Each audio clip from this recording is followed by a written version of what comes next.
What a great day to be here after having been on those wonderful public bikes. So today, we're going to be talking about cities. And actually, almost since I landed, people have been saying, Gil, what? You're going to talk about cities? And you're going to be talking about walking and cycling and public transit and new uses of cars and parks and public places in Cleveland? I said, impossible. It's too cold in the winter.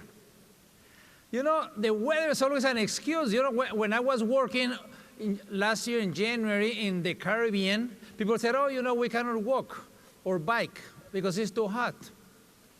And I live in Canada, in Toronto, and then I flew back to Canada. Yeah. So maybe we should learn from the Scandinavians that they say there's no such thing as bad weather. It's bad clothing.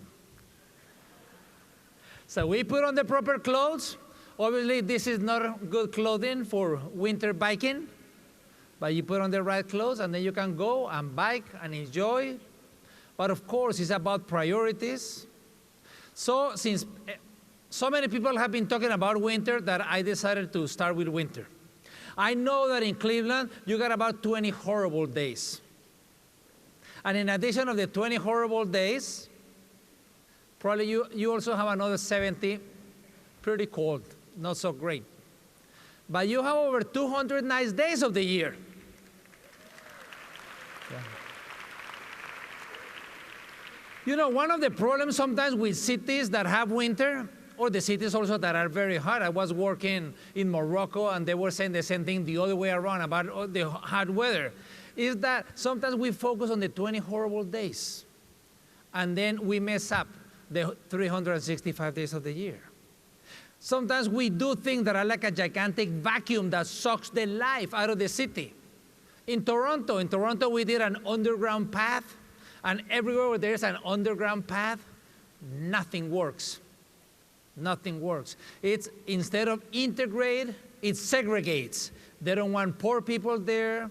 They don't want youth with skateboards. They don't want older adults if they don't have any money. Other cities like Minneapolis or Calgary, they have done these connections of the buildings that really don't have any life. The only life is the one they put on the signs.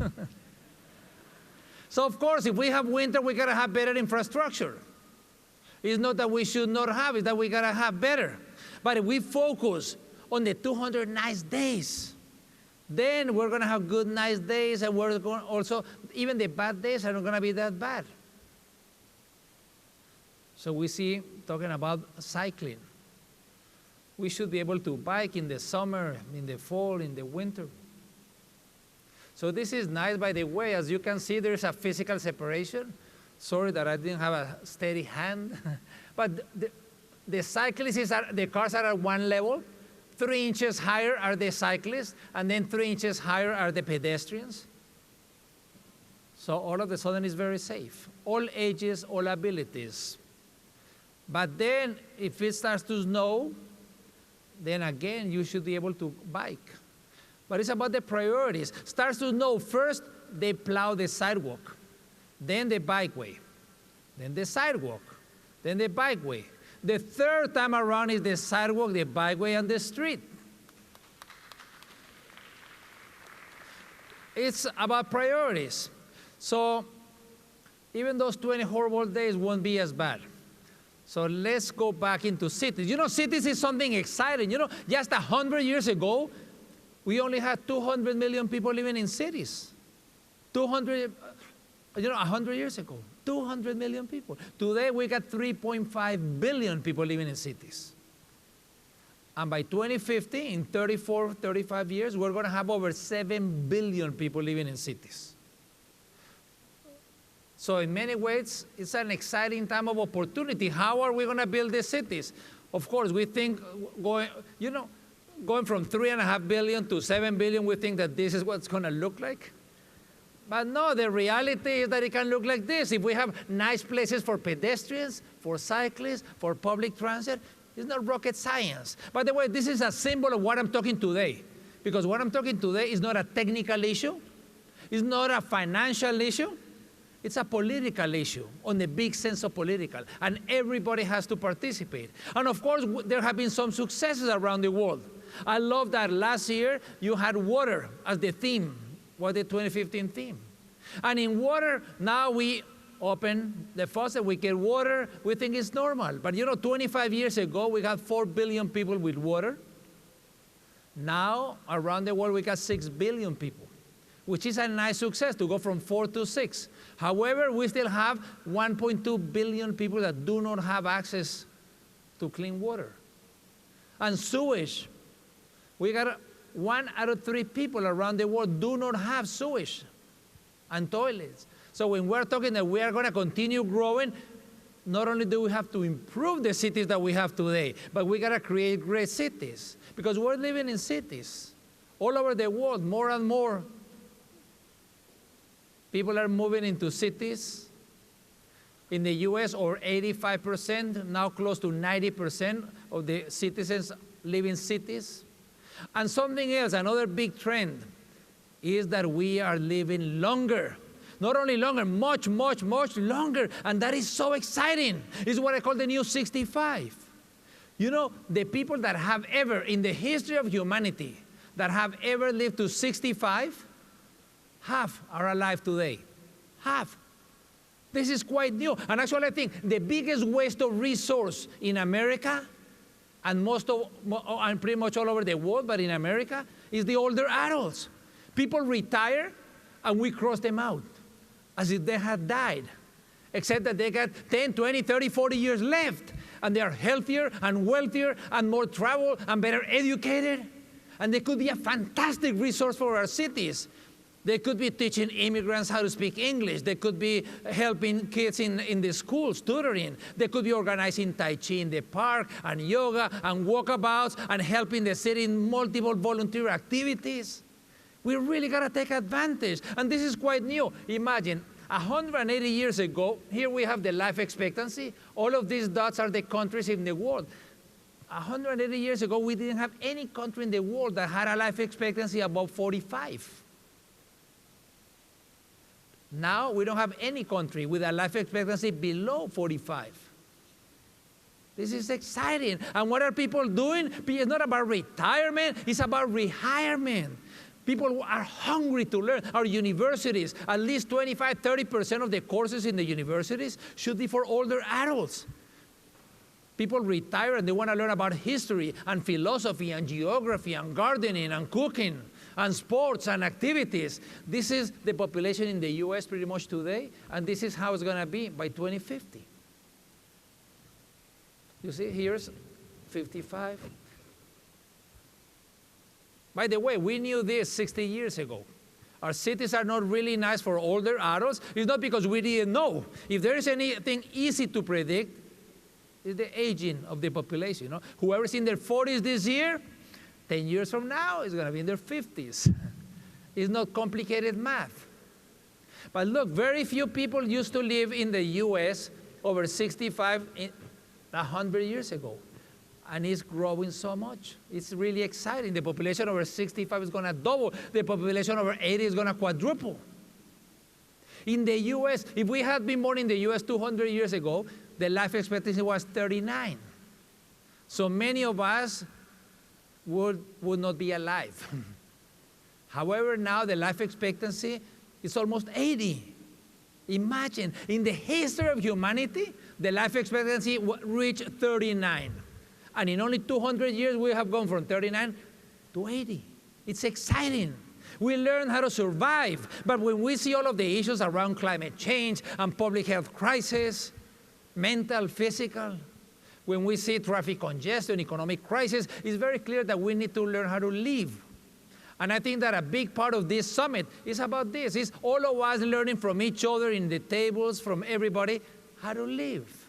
So what role are we going to play? Each one of us, individually and as a group, because a lot of this is about the built environment. We got to improve the cities that we have today. We got to create cities for people, for all people.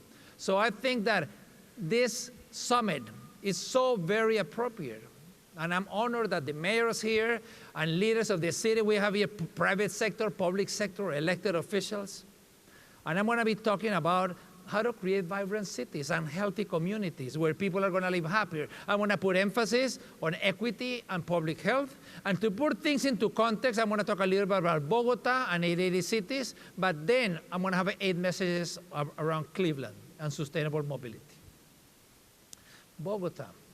Why Bogota? Because in my previous life, I was commissioner in Bogota, and I learned first that it's not about the money.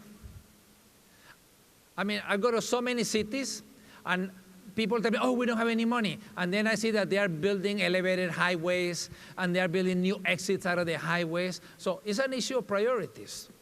Also, I've been doing, now I advise cities, but for years I was on the other side and I was doing. For example, we built over 800 parks in 6 years. 800 parks from scratch, all over the city. By the way, people sometimes say, you know, why build parks when the poor people have so many needs? Well, if you care about the poor people, when the poor people feel miserable, it's in the leisure time. That's why I love the fact that next year your theme is parks and green spaces. When the poor people really feel miserable, it's in the leisure time. You know, when they're working, the person cleaning the floors in the bank or the CEO of the bank have similar experience. But when they have leisure time, the president of the bank has movies and theaters and restaurants and country clubs and travels, while the minimum wage worker doesn't really have many options. That's why having great public spaces, having great parks and great activities is so critical. And then we started doing, for example, the Pope came here, gave a mass for 1 million people, and then left.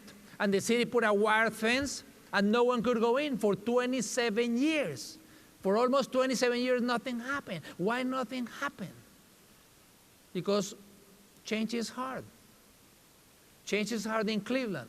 Change is hard in Copenhagen, in New York, in Bogota, in Akron. Everywhere change is hard. Because I know that when you try to change around issues, around sustainability and so on, the cave people show up.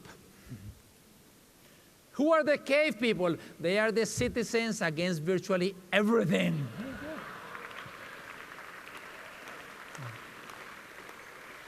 But then we got to remember that the citizens pay us every other week is to get things done, not to have 20 excuses why things cannot be done. So each one of us has to become a champion at finding solutions to the problems, not at finding problems to the solutions. So it was like this for 27 years, and then in 4 years we turned it into the nicest park for recreation, for culture, for sports, activities that people can do at their own pace and at their own time. By the way, the uses and the activities are so critical in the parks and the public places. Because that's when the parks are successful. And I hope you touch this next year in the theme of next year, are the uses and the activities. I find that the cities, it seems easier to find the millions to do the parks than to find the thousands to make it work.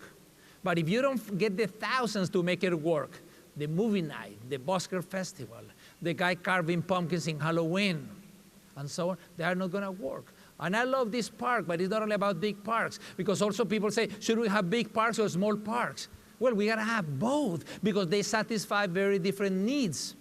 The small neighborhood park, that's where we are going to meet the friends, the parents of our children's friends.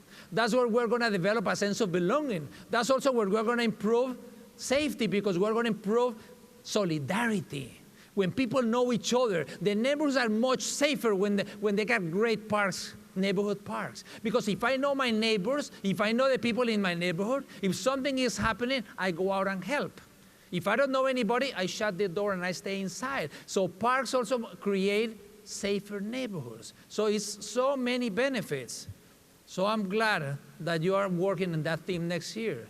By the way, no, I didn't do Central Park. But that was my inspiration to do ciclovia. What is ciclovia? I was reading the biography of Fred Olmsted, who did Central Park. And he said in New York 160 years ago, everybody hated everybody. The locals and the immigrants, the blacks and the white, the rich and the poor. But he said, you know, they don't know each other. They don't live in the same buildings. Their children don't go to the same schools. We need to create places where people can meet each other as equals. And that was one of the big driving forces of creating Central Park. And the more that I thought about Central Park and I went there and I read, I said, you know, any city of any size could have its own central park from the point of view of social integration and physical activity. And that's where the idea of ciclovia came up. That in North America, we call it open streets. I found a small program of a few miles and a few thousand people, and we turned it into the world's largest pop-up park.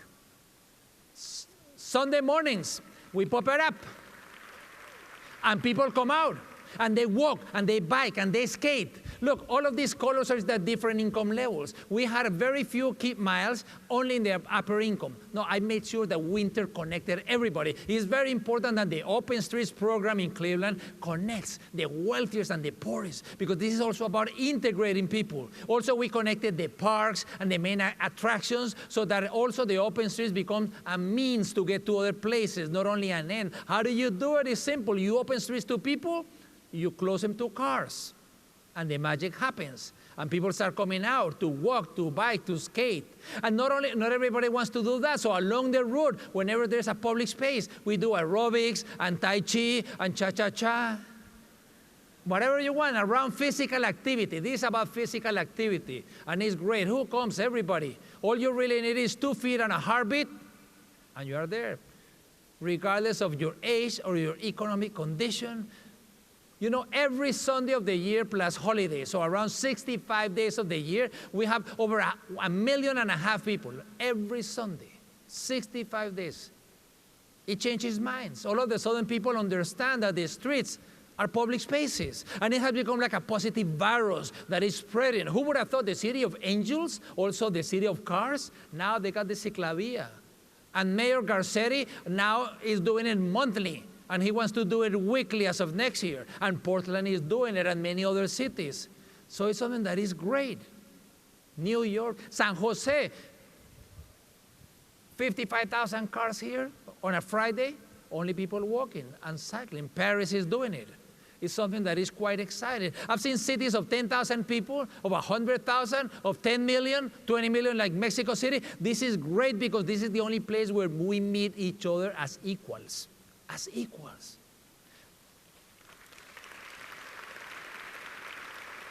That is important. The other day I was with the owner of a large corporation, and he said, you know, I really get along very well with my assistant and with the person that comes and cleans the office. I said, yeah, but they know that they're cleaning the office. They know that you are the owner.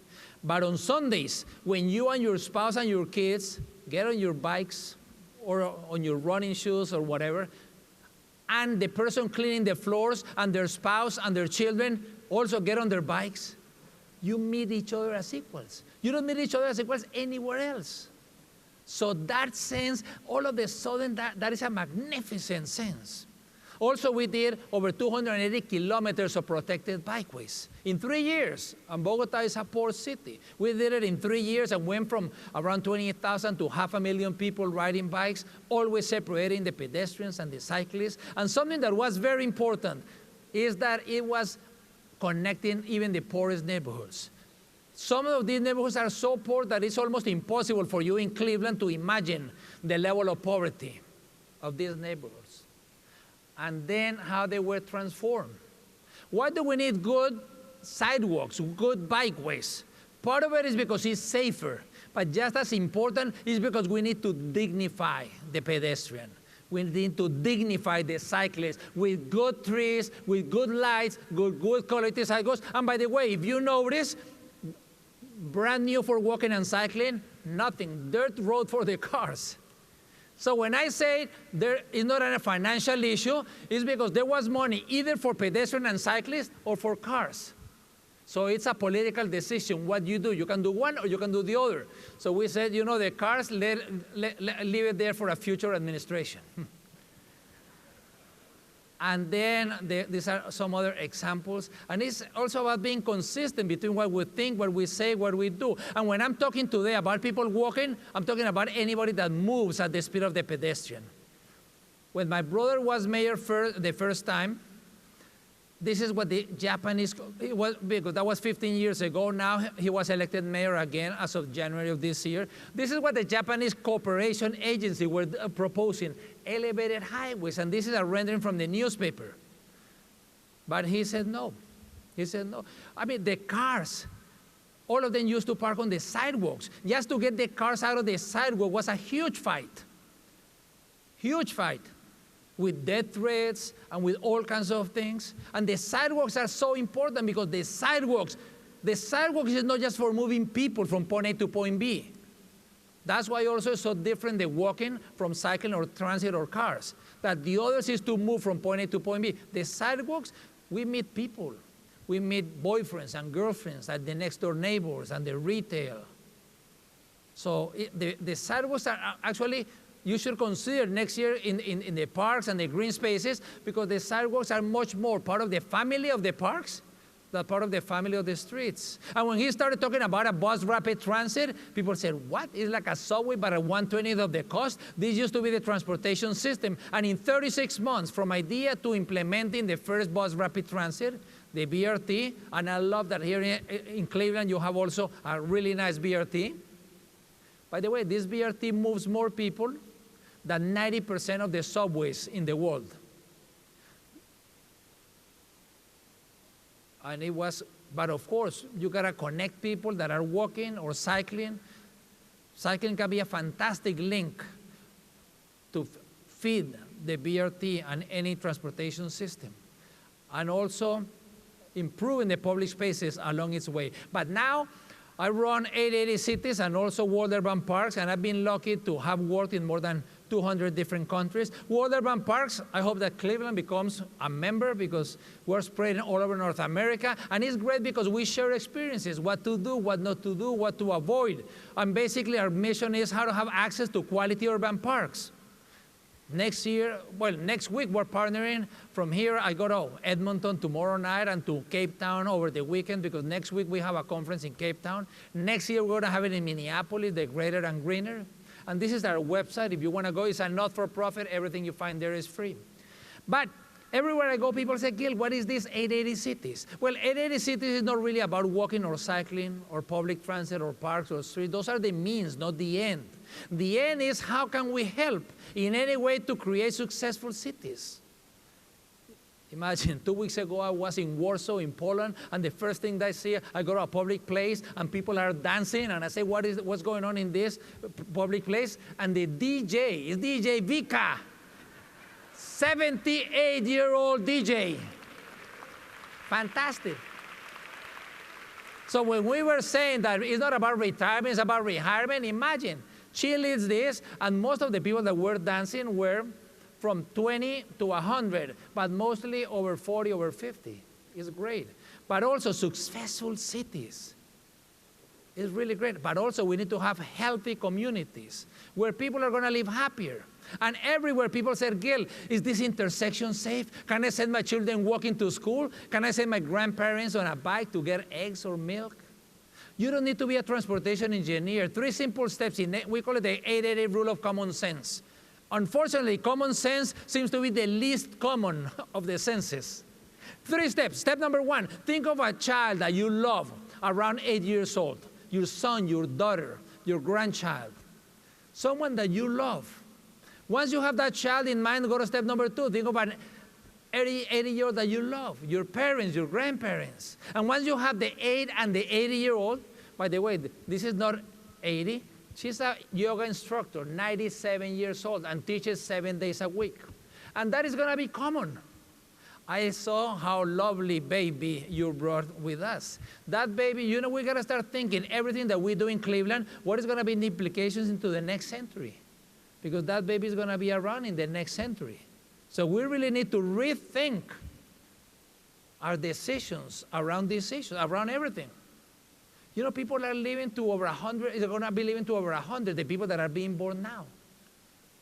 So even our universities need to rethink our retirement. You know, if people are going to live to over 100, either they're going to have to pay 30, 35% of their salary into retirement, or maybe they're going to have to retire when they're 80. It's going to be a new world. You know, in the US, the single homes, the homes with one person, in 2025 is going to be the majority of homes. And that's going to be the case for the following 30 years. Single homes. You know, single moms in the US, of all the moms under 30 years old, today, more than half are single. More than half. So we need to plan our cities. When we're talking about sustainability and parks and mobility and all of this, we need to rethink about, really understand what is going on with these numbers. But anyway, when you think let me get back to the little kid crossing the sidewalk. Then you start saying, the older adult and the child, would you send them across that intersection? Would you send them walking or cycling to the park? Would they feel safe? If you would, it's because it's safe enough. If you would not, it's because it's not, and we gotta do it better. What if everything that we did in Cleveland, the sidewalk, the crosswalk, the intersection, the school, the hospital, everything had to be great for an 8 and an 80. It's not 8 to 80, it's an 8 and an 80 as an indicator species. Because if it's good for the 8 and it's good for the 80, it's going to be good for everybody from 0 to over 100. We got to stop building the cities as if everybody was 30-year-old and athletic and start building great cities for all.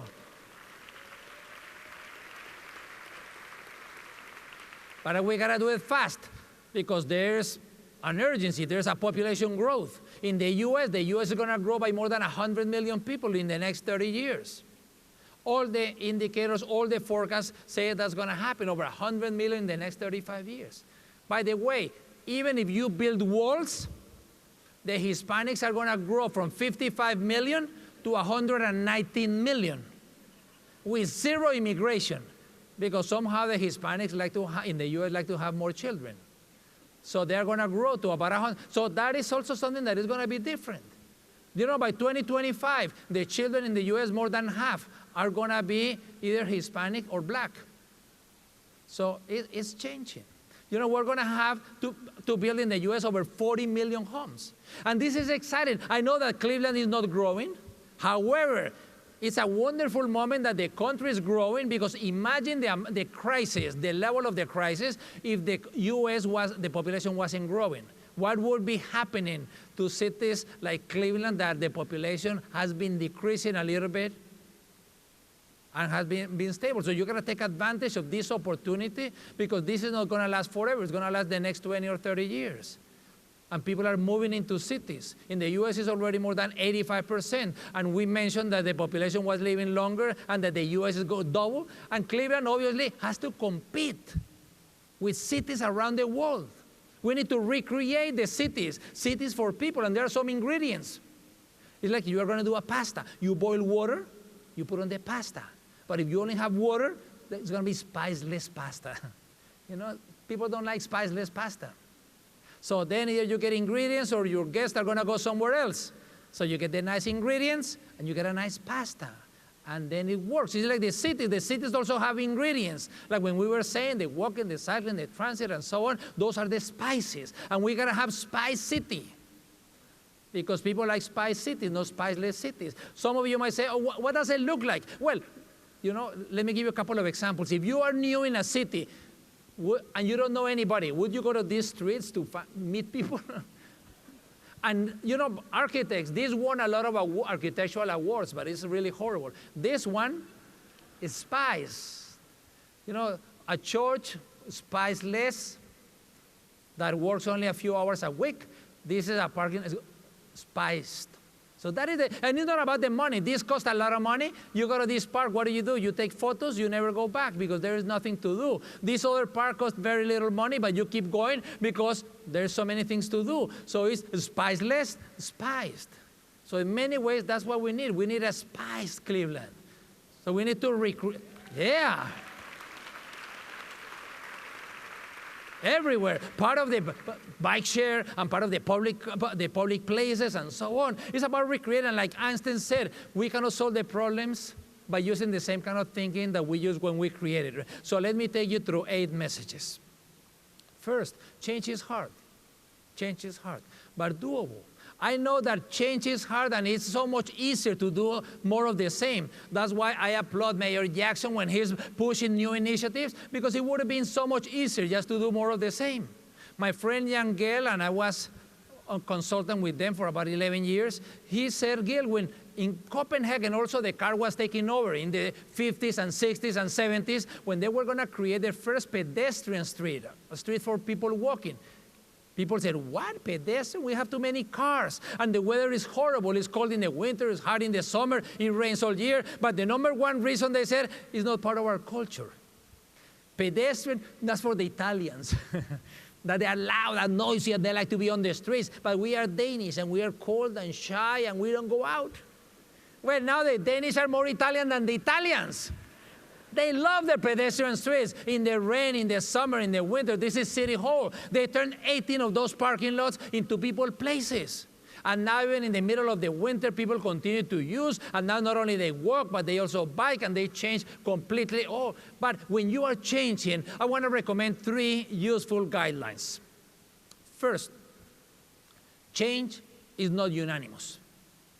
Sometimes you try to do things in a city and people say, oh, but there is some concern.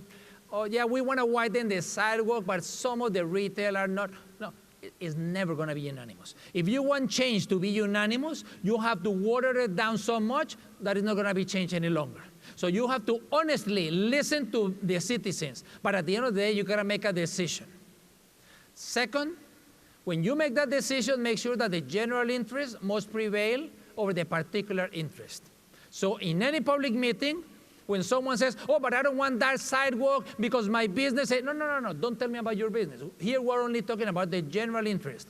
So tell me the same argument, but rephrase it based on the general interest. And the general interest must prevail over the particular. And third, anytime that you say no, you also say yes. Because sometimes people also postpone. Anytime that you delay a decision, it has consequences.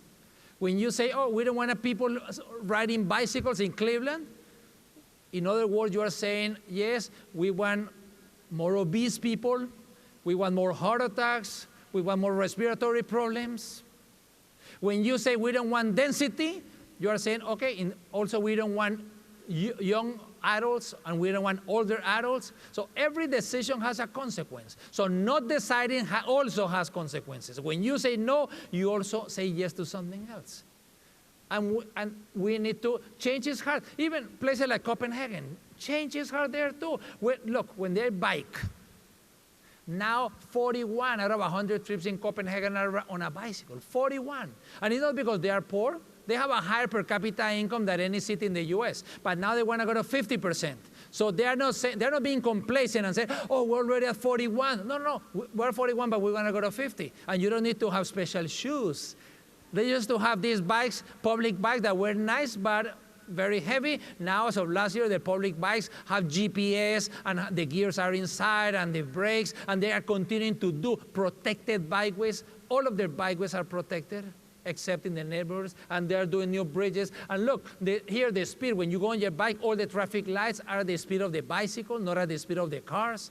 And they have people counters, and thinking of pedestrians, cycling, cars. And it's not just about that. For example, some people say, oh, those cities were built that way. No, 10 years ago here, there were 6 lanes for cars. They took out 4 lanes in the middle for a few miles long, and they created a linear park, a wonderful linear park. So it's about making the connection between the schools and the public parks. Sharing, this is a public park, and all of these are public schools along the public park. And it's making that connectivity. Here, there used to be 3 lanes of cars 5 years ago. Now, you got people. It's about the flexibility. If you have a nice round point in the summer, it's nice. But then if you have it in the winter, have roller skate. But the winter, you got to make it even more attractive. If you put ice skating, it's nice. But it might not be nice enough. So then put some lights, and put some music, and put some hot chocolate. And then it's going to be a wonderful place. So let's not invest so much money in the public places in July and August when people are going to go there anyway. Let's invest in extending so that the outdoor season is throughout the year. Look, Barcelona is a really walkable city. It has a nice grid. And last month, they said we're going to increase the walkability. Not by 1% or 5 or 10, by 66%. 66%. They got this grid, and they said, we're going to have 1 for cars, 2 and 3 for pedestrians. Then 1 for cars, 2 and 3 for pedestrians. Imagine, they're going to increase by 66%. New York, I love New York not only because I go there, I run a marathon, and I go every year to run the half, and they got some nice parks and things, the uses and the activities in the parks, but because 2 women Janet Sarikan, the Commissioner of Transportation, and Amanda Verdon, the Commissioner of Planning, they transformed the city in so many ways. They also did open streets. They needed to shake up the Department of Transportation and the city, change mindsets. So they went to Bogota on a Friday night, Saturday, talk, Sunday up and down on the Ciclovia. They came back to New York. They said, we're going to have these streets. We are going to turn it into heaven. And they did it. Not any street. Park Avenue, the most iconic. That's where people want to go. They don't want to go to a small street in the middle of nowhere. It's Park Avenue. Broadway, who would have thought? You know, when you only paint lines, who uses it? The cars and the kamikazes. So then they started painting and putting bollards and plastic and doing really nice, initially as pilot projects. Do many pilot projects. Don't be afraid of doing pilot projects. You put paint and bollards and plastic and chairs and tables and so on, and you say, let's try it out for 2 years. If it works, then we invest the money and do it permanently. If it doesn't work, okay, we let the cars in again.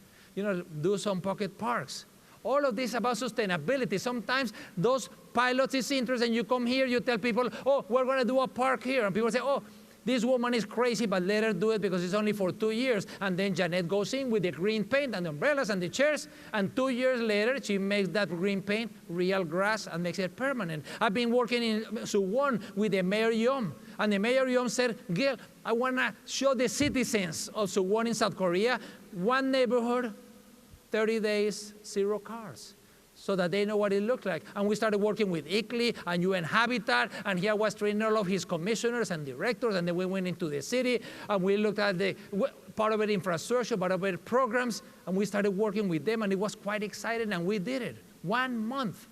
And we involved the citizens, and we heard them, and we went to the schools and everywhere. And one of the nice things, going to Suwon, I had to stop in Seoul. And when I stopped in Seoul, one of my favorite places is this one, the Shengi Stream. It used to be a river, and they built 6 lanes on top of it. And it got full of cars. That was like 50 years ago. So when it got full of cars, what did people say? Oh, let's do a 2nd floor. So they did a 2nd floor, and it got full of cars. So what did people say? Oh, let's do a 3rd floor. But the mayor said, we're not going to do a 3rd floor. Actually, we're going to tear down the 2nd, the 1st, and we're going to bring the river, and we're going to do a linear park. That is sustainability. Creating 8 miles long through the middle of Seoul, and he created, and this was 10 years ago. Was it easy? No. Was it unanimous? No. It was the general interest over the particular. And there was a lot of controversy. People said, Mayor, are you crazy? People are not going to stop for coffee. As if at 60 miles an hour, people were going to stop for coffee. Now they stop for coffee because they got only 2 lanes on each side, and they got public transit. 8 miles. So I know that change is hard, but change is doable. I know that many of you already saying, Gil, in Cleveland, we're different. In Cleveland, we got nothing in common with Copenhagen or Bogota or Seoul. We are unique. I know. You are absolutely unique, just like everyone else. You know, this is not like the computers. On the computers, we copy and paste. No, this is about how to adapt and improve. So every neighborhood is different. Today, I had a wonderful lunch with a really nice view of Cleveland. And even within Cleveland, each one of the corners that I was looking at is very, very different. Each street is different. Each neighborhood is different. So all the images that I'm showing are useful, not to copy and paste, but to adapt and improve. But I'm going to move fast because here I got a counter that says I got 15 minutes. Equity, not equality. Some people are starting so far behind that it's not about giving a basket to everyone. Some might need 2 or 3 baskets, others might not need any. You know, when we evaluate any city in the world, we should evaluate by how well we treat the most vulnerable people. And the most vulnerable are the children, the older adults, and the poor.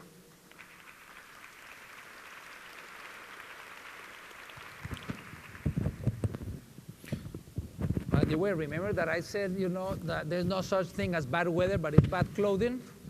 I'm going to take off the tie because this is a useless piece of clothing. Okay. We're not doing a very good job. Look with the children. Even in the wealthiest country in the world, the wealthiest country in the US, 1 out of 5 children live in poverty. We got to do better than that. We got to do better than that. We cannot go to cities where in one part of the city, 1,000 people have 1 acre of park, in the other part 5 acres, and we got to have geographical equity. And you know it very well because many areas in Cleveland, you have many areas of Cleveland where people can have a life expectancy of 64, and 8 miles apart, people have a life expectancy of 90. And it's not just Cleveland. You go to Washington and you see the same. You go to New Orleans and you see the same. And I don't know what is worse, that this is happening or that we are assuming that that is normal. That is not normal. People say, oh, these people live only to 55. It's because they are lazy. It's because they don't work. It's because they drink too much alcohol. No, what?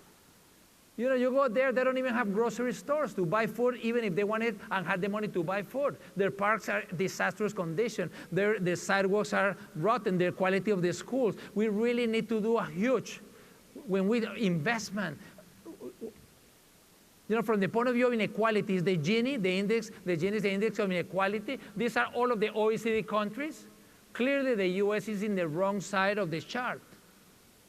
We got to work on some of these things. That's why also public spaces are so critical. Mobility, equity. You know, the people in Ohio are spending 25% of their income on mobility when they have a car. 25. That's 1 out of every $4 goes into mobility. And if they are low income, it's 40 or 45%. It's huge. No wonder people don't have money to pay the university, to go on vacation, not even to go to dinner with their family. It's going into mobility to pay for the car. If they, instead of a car, they were using public transit and walking and cycling, they would be using only 5%. This is what sustainable mobility can do. There is nothing that the government can do that would improve the personal finance of a family more than allowing the possibility to downsize from 2 cars to 1, or from 1 to 0. It would be like winning the lottery, except that it's not 1 in 10 million, it's 1 in 1. It's the person that can downsize. And it's also great for the community. What do you do if all of a sudden you got $8,000 this year, and 8 next, and the next, and the next? Well, you go to the restaurants, you improve your basement, the money stays in the local economy, instead of buying cars built in China. 3, the sidewalks, the bikeways, the parks, are they important? It's not so obvious. I go to many cities and I show them these sidewalks and these playgrounds, and they say, Gil, go do some fundraising. But when I show them a pothole, they go crazy about the potholes. They think that maybe a car is going to fall there. And the media plays into this. This TV station hire a woman, all she does goes and measures the pothole and has a section Tuesdays and Fridays at 6 p.m. And the citizens, they get organized to pressure the mayor and the city staff around potholes. And when they finally take care of the pothole, everybody goes to celebrate. So I said, why? Why a pothole? Maybe it's because when we take a look at our city from the air, if we look at Cleveland from the air, the biggest public space, that belongs to everybody, are the streets. The streets are between 20 and 40% of our cities. So when we talk about open streets, we need to understand that this is public space. It cannot be just to move cars 24/7. They can have different uses according to the time of the day of the week of the year. And if we take out whatever is private, the streets are between 70 and 90%. So what is the smart use? We know that walking and cycling and taking public transit is going to take up a lot less space than the cars. I saw this beautiful park that you built recently and took out the cars. This is something critical. You know, here, they used to have a river going through the middle of this city. And what did they do? 40 years ago, they were saying efficiency, efficiency, efficiency. So they built a road. This is important because some people talk about Cleveland getting new jobs, Cleveland, the economy moving. This is important. We live in a globalized world. In a globalized world, the best people, they can work anywhere they want to.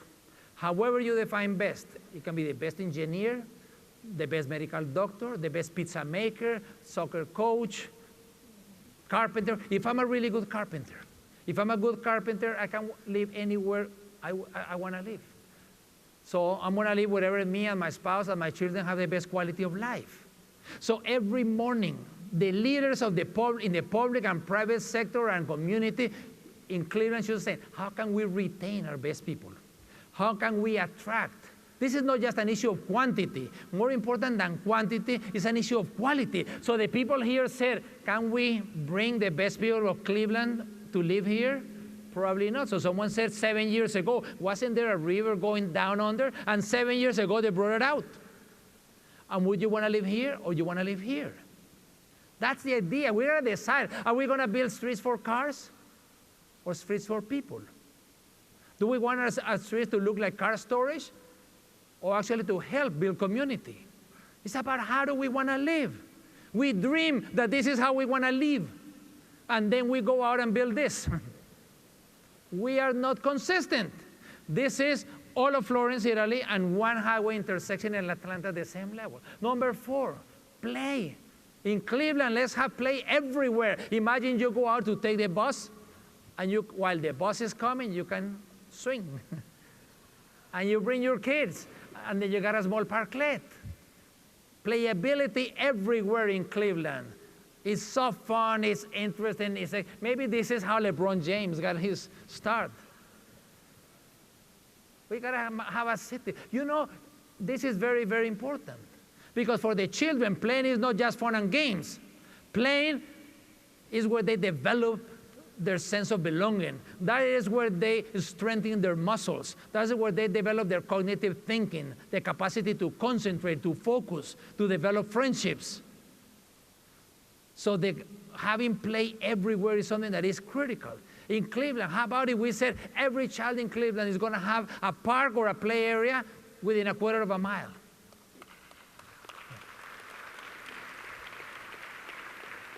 By 2020, not in 40 years, by 2020. It's doable. Let's start doing parks all over the city. It's totally doable. Actually, every city in America, every city in the world should have a park or a play area within a quarter of a mile. Because we know so the importance. And some of you might say, but by 2020, what if the neighborhood doesn't have a park? Well, eventually, we got to get rid of a house and do a park. Every day, all over the U.S., we expropriate houses to do roads for cars. Why are we not going to expropriate a house to do a park if we have neighborhoods without parks? But that's long term. This is for 2020. So if we don't have a park, let's think of what belongs to all of us. The school, the sidewalk, the library, City Hall. New York did a map. And 6 years ago, they found where they had a lot of park deserts. They didn't have a park within a quarter of a mile. And they started thinking of this. So they went to the schools. And they went to the schools and said, you got this horrible thing. Most of the schools, the playgrounds, quote unquote, because this is not a playground. This is a bunch of pavement with a couple of basketball hoops. They said, we'll build a nice playground if and only if you open it to the community after 4 p.m., Saturdays, Sundays, and holidays. And they turned it into this. Look how nice. With trust for public land, look at the trees, look at the green spaces. Why the green is so important? Because when we have green space, it reduces the severity of attention deficit and hyperactivity disorder. But it wasn't not 1 or 2 or 3. New York increased by 31% their playgrounds without buying 1 inch of land. Turning this into this. This takes up more than 55,000 gallons of water per year. They have here a garden and community garden, and they have green roofs, and they have all kinds of activities. They increased by 221. And even in one neighborhood, you don't have parks and you don't have schools. Okay, take over a street. Let's shut down a neighborhood street and make it a play street. We need to have play much higher in our role of priorities. 5, walk. Pedestrians gotta be, who came walking here? Who came walking? And the others that didn't raise your hand, I don't see any cars in this room. I don't see any buses. I don't see any bicycles. Everybody came walking. Every single trip begins and ends by walking.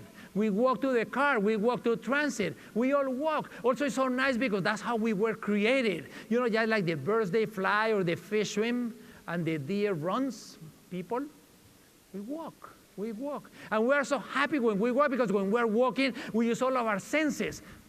We see the children playing. We hear the birds singing. We go in front of a coffee shop and we smell the aroma. At all ages, we walk. We walk in the summer. We walk in the winter. We walk all the time. Well, we got to have it safe. Yesterday, people driving cars killed 741 people walking. Yesterday. That's more than 1 person every 2 minutes. That's not civilized.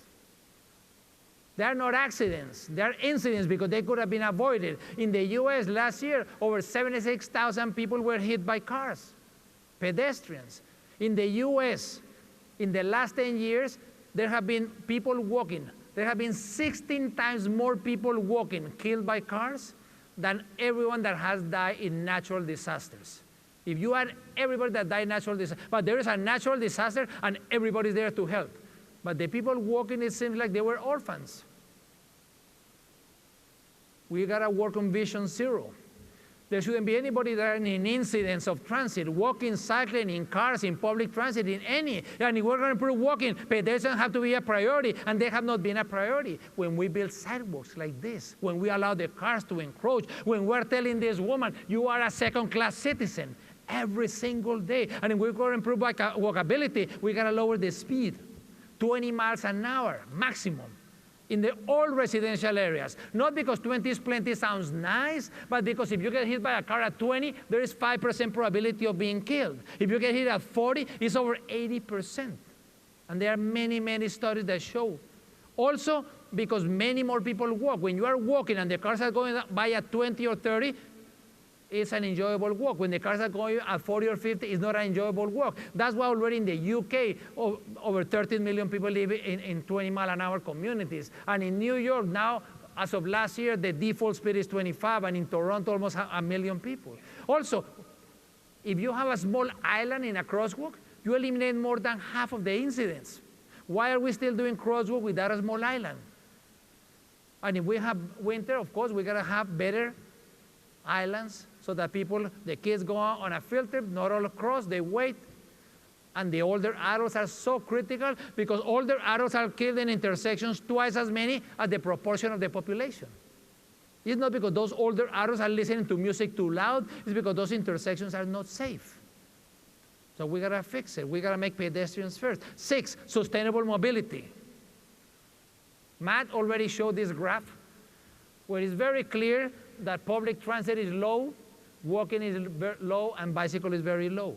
That really has to increase. You need to be ambitious. Of course, I applaud all the effort that you have been doing. Nevertheless, you also have to realize that you can and you should be much better. You should be doing much better. I mean, if you want to compare with cities that are worse than Cleveland, you can do a list of 500 cities in 5 minutes. But if you compare yourself with cities that are worse than you, eventually you're going to look like those. Instead, if you compare yourself with cities that are better than you, which city is similar in size, similar weather or so, which are the best in walkability, in bikeability, in public transit, in parks, in quality of air, in sustainability, and so on. So the reality is that those numbers, I think there is you're moving in the right direction. There's some very interesting symptoms that things are moving in the right direction. But you gotta do even more. And I guess that's why all of you are here. And walking and cycling and transit, they gotta be best friends. And we gotta find new uses of cars. I know, I'm not saying that this is the end of the car industry. But the way we use cars is changing very, very fast. You know, in the US, the young people, 16 through 24, purchased fewer cars in the last 4 years than any time in the last 40. Got fewer driver's license than in the last 40. The older adults all over the US are terrified because of the day that they're gonna lose their driver's license. Every year, over 600,000 older adults are losing their driver's license. A doctor in Canada did a study, and the older adults, when they are told that they cannot drive any longer, the psychological impact is the same as if they are diagnosed with cancer. It's not because they love cars, it's because they love mobility. They want to continue living, aging in place, shopping in the same stores, visiting the same friends. So investing in public transit, investing in walkability and bikeability is really, really, really important. And some people think the magic of driverless cars. No, if we don't change our behavior, this is what cities look like before driverless cars, and this is what they're gonna look like after driverless cars. Nothing is gonna change. Also, we got to improve walking and cycling. Walking and cycling is not a frivolity. I know that until recently, it was not even in the movies. Walking and cycling was in the movies, only in the science fiction movies. But now we said, you know, who won the Oscar for Best Actor this year? Anybody remembers who won the Oscars? They don't show the Oscars in Cleveland?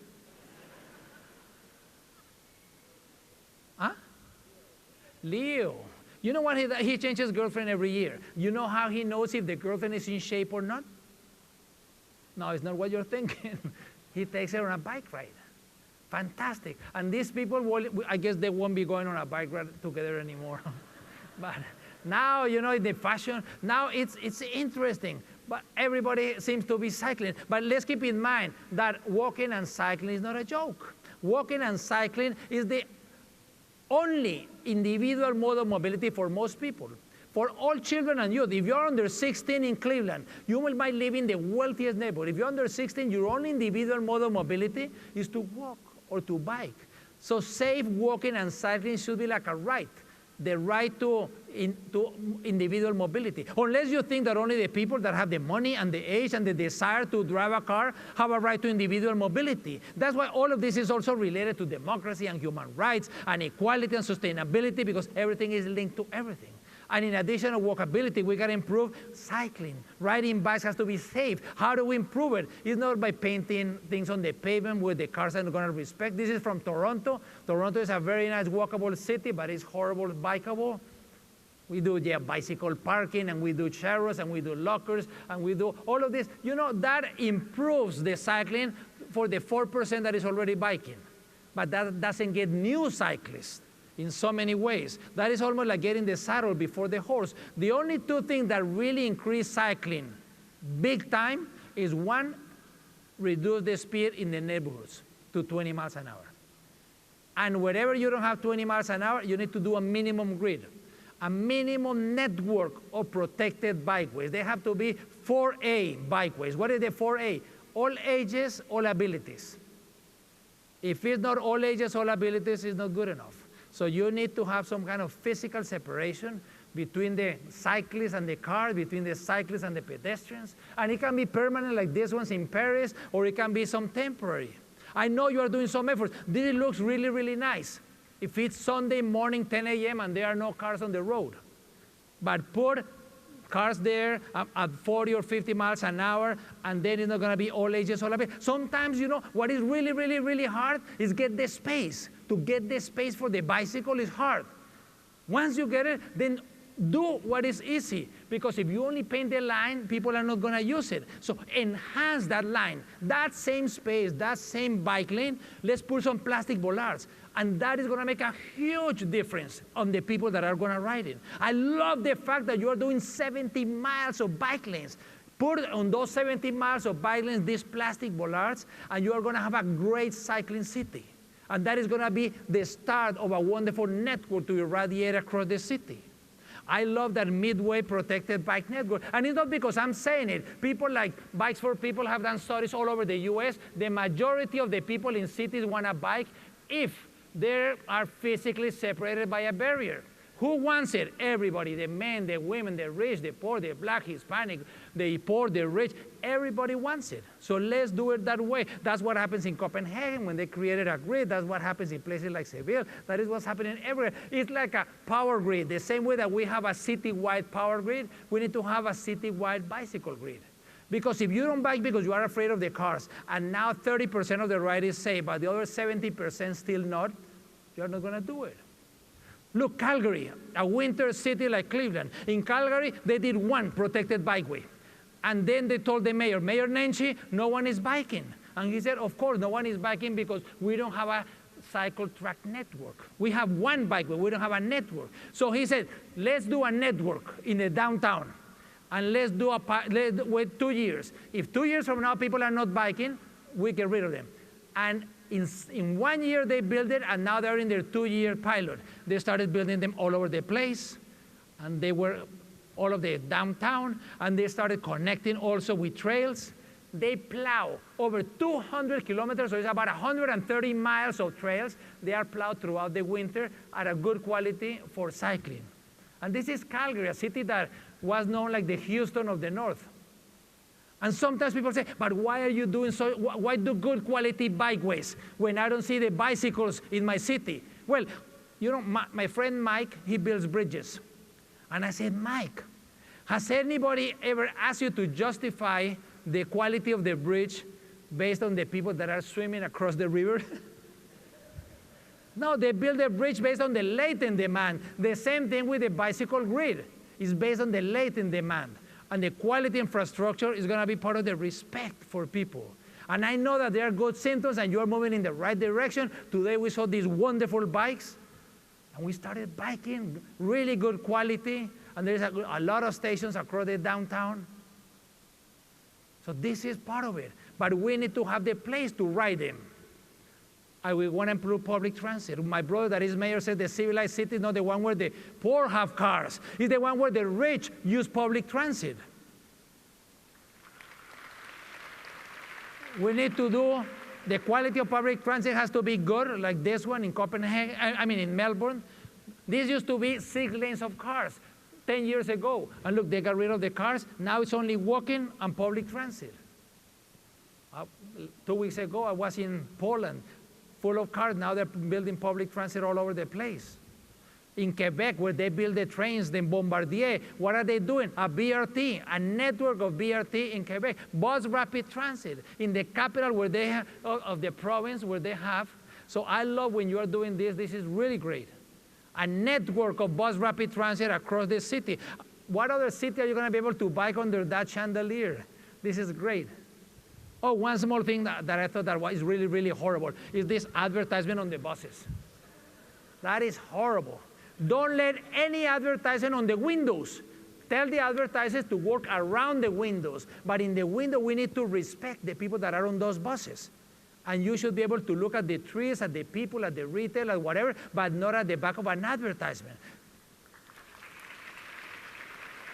It's those little details that sometimes is about raising the dignity. It's like having benches on the streets and allowing people to put a huge, like a billboard on the benches. No, you can put a sign, but it cannot cover more than 10%. But this is fantastic. I really loved it, and I've seen it many places. Look, 3 weeks ago, or 2 months ago, sorry, I was at Yale University with 30 mayors from China. And this is what's happening in China. The cities are being suffocated by cars. So we got 30 mayors, and we were working on this, and one mayor said, Gil, you know, we had all of these cars taking over, so we built a bus rapid transit, like here in Cleveland. They built the bus rapid transit. This bus rapid transit in Guangzhou moves more people than all of the subway lines in China, except line number 2 in Shanghai. People change. 16 lanes of cars in Buenos Aires. 3 years ago, they took away the 4 lanes in the middle, and they put a BRT. People have an issue with the buses. I was working with the mayor of Malmo. Malmo is very much like Cleveland. Malmo was also very industrial. It was a shipyard, and all the ships that went out, they lost all of the employment in 1 year, 25 years ago, and the city totally reinvented themselves. He said, you know, people don't like buses. So they got these buses, they put a nose on the bus, they cover the wheels, and now they look like trains. The other day, a mayor told me, Gil, now everybody's going to get out of their cars because we bought these big buses. I said, you think anybody's going to get out of their car when this is what the bus stop looks like? This is a high school for 1,500 students, and this is a bus stop for 1,500 students. So I decided to show that mayor another bus stop. And he said, Gil, why are you showing me this bus stop? I said, because maybe this is what the bus stop will look like if the decision makers use the bus service. We need to improve all of it. 7, the community is the expert. Let's ask the citizens. Let's engage the citizens. We need to honestly listen to the citizens. If I ask my daughter, what are we going to do in this park? She's going to say, oh, Dad, let's do yoga. And in that other park, let's do more yoga. And in this, I said, daughter, not everybody wants to do yoga in the park. Some people want to do a fire pit. Others want to do a pizza oven. Others want to paint. Others want to do exercise. People want to do all kinds of things. So let's go and ask the citizens, what is it that they want? The citizens are going to come with hundreds of ideas. In 5 minutes that I finish, we're going to do an exercise like this. We ask citizens for impatience and orchids. What are the impatience? Things that we can do now in the next 12 months, either in the school or the neighborhood or the business or the city, that low cost, low risk, and high visibility. Just to give you an example, the other day a woman said, Gil, when I'm walking home, the sidewalk is very dark. I said, yeah, but putting light on the sidewalk is not low cost. She said, it's very low cost because when I'm walking, the sidewalk is very dark, but the street is very well lit. She said, the street don't need lights because the cars already have lights. All I'm asking is the city for someone to go up on the ladder, get the light on the street, turn it 90 degrees, and share it with the sidewalk. Same post, same light, same cable. So when you ask the citizens, so you are going to be thinking about impatience and orchids. The orchids is things that maybe you need to go to city council, maybe you need budget, is years 2 to 5. And the last one is the benefits. When we are promoting sustainable mobility, let's not talk about walking or cycling or transit. Let's talk about the environment, about economic activity, about recreation, transportation, and health. The acronym of the earth. I'm going to give you an example, just one. Public health. Is this what the future looks like?